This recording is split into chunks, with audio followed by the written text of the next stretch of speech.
Como colônia, vivemos o ciclo do pau-brasil, do açúcar e do ouro. Com a vinda da família real portuguesa e a independência, nos modernizamos. Mas a economia continuou baseada em latifúndios, exportação e trabalho escravo. Um ano depois de abolida a escravidão, veio a República e o ciclo do café continuou até a crise de 29, que atingiu o mundo todo. O Brasil se recuperou e se desenvolveu com Getúlio, Juscelino e o milagre econômico. O sonho foi interrompido pelas duas crises mundiais do petróleo que levaram à crise da dívida externa e à alta inflação, problemas que continuaram na democracia. O primeiro presidente eleito em décadas não assumiu. O vice não tinha a mesma legitimidade. O que poderia salvar o Brasil da inflação, da recessão e de um novo golpe?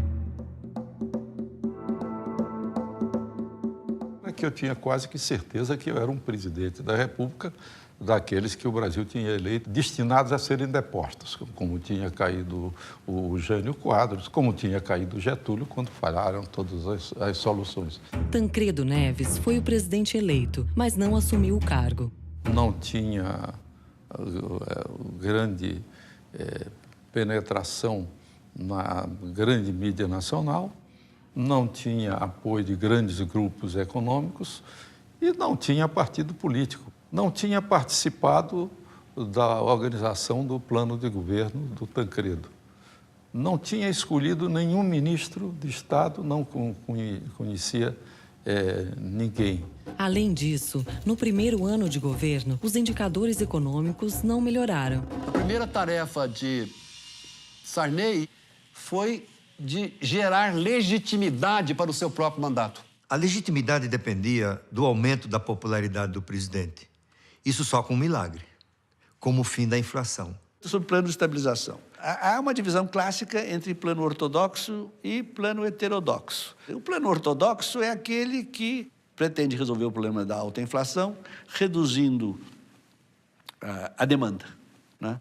Era usar os instrumentos clássicos, ou seja, a taxa de juros e uma política fiscal contracionista. Não dava para você fazer um ortodoxo. Eu não tinha condições políticas de fazer isso. Eu também tinha a perfeita noção que se eu adotasse um programa da fórmula ortodoxa, eu inevitavelmente estava fazendo aquilo e o Jango tinha feito todas as coisas erradas para ser deposto, né?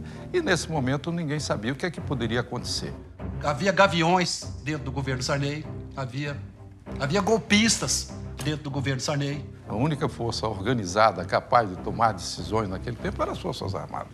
E de qualquer maneira, plano ortodoxo não seria a solução. Na realidade, nós estávamos diante de um problema muito mais sério. É muito diferente de uma inflação que acontece por um fenômeno de mercado puro e simples. Então, nós tínhamos desenvolvido o que nós chamamos a teoria da inflação inercial. Quem teve a ideia básica original foi o Mário Henrique Simonsen, num trabalho de 1970. Nós percebemos que um elemento crítico da inflação brasileira era a indexação. Em 1964, criou-se um sistema de indexação generalizada baseada na correção monetária. No Brasil, a indexação começou com a correção monetária de impostos e financeira. A indexação salarial veio por tabela, por consequência. Já que os impostos são indexados e os rendimentos financeiros são indexados, é justo que os rendimentos de trabalho também o sejam. Isso daí passou para a taxa de câmbio, daí passa para o preço da energia e depois passa para o preço da gasolina. Quer dizer, a correção monetária é uma panaceia, né, que te ajuda a conviver com a inflação. Então a correção monetária parecia assim um ovo de Colombo. Ótimo. Para que lutar contra a inflação? Eu vou me aliar à inflação. Mas, do outro lado, ela cria enormes distorções. Quer dizer, é como se fosse um remédio extremamente forte, não é? Quase uma droga que você toma para poder conviver. Depois de algum tempo, todo mundo começa informalmente também a fazer isso. Então, isso é a chamada inércia inflacionária, né? O que eles chamavam de inflação inercial, ou seja, que a inflação se repete pela memória das pessoas que esperam que você vá ter uma nova inflação, um aumento de preço. Se eu estou com o salário, eu reajusto o preço. Se reajusta o preço, aumenta o aluguel de novo, e assim por diante. Ficava uma cadeia, né, que não parava nunca, porque ninguém podia parar. Tem a metáfora para captar bem o que acontece em jogo de futebol, né? Se um levanta, os outros levantam. No final, porque vários levantaram, os outros levantam. No final está todo mundo de pé. E, na verdade, a qualidade de visão é a mesma que se tivesse todo mundo sentado. Mas ninguém tem incentivo individual para sentar. Então, isso aí produziu a inércia que foi levando a inflação para cada vez patamares mais altos. Ela nunca caía, ela sempre subia. Porque ela já traz o acúmulo da inflação que já vem do outro mês. E ela só vai se somando. Então, as pessoas começaram a corrigir preço e salário de forma aleatória. Quanto mais a inflação subia, mais rápida era a correção monetária. Os prazos de indexação eram reduzidos. Então, de ano em ano, de 6 em 6 meses, depois é 3 em 3 meses. Todos os meses, todas as semanas. Nós chegamos a ter, eu lembro disso, taxa de juros de 1% ao dia. O sistema de indexação do Brasil tinha tornado a inflação brasileira única em todo o mundo. Inflação sem correção monetária é uma coisa. Inflação com correção monetária é outra coisa. Ora, quando isso acontece, você pode fazer a austeridade que você quiser fazer, que a inflação continua bela e formosa. Então, como é que eu vou acabar com isso? Bom, eu tenho que acabar com o sistema. Eles haviam feito no Israel um programa desse de heterodoxo e que eles estavam tendo resultados. Então, foi o Pércio Arida, foi a Israel. Em 85, eu vi como é que foi feito o choque heterodoxo lá. Teve sucesso no caso israelense. É um caminho que, curiosamente, o Chico pensou aqui no Brasil. O que o Chico Lopes procurava com o choque heterodoxo era o senta. Era alguém que gritasse senta coletivamente. Esse alguém era o Estado. E fizemos, então, um plano cruzado, que tinha essa destinação.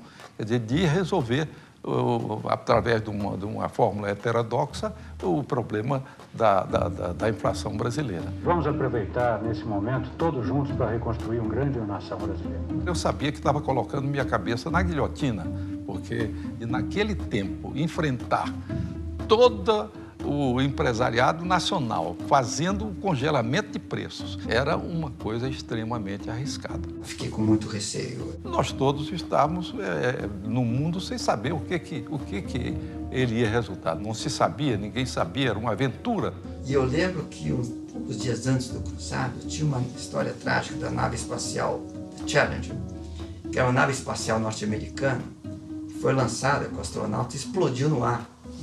Depois de um imenso preparativo, e eu olhei aquele negócio da Challenger e falei, vai ver o cruzado. Mas no dia seguinte, um enorme desastre, ninguém vai congelar nada, o governo cai, você não vai ver.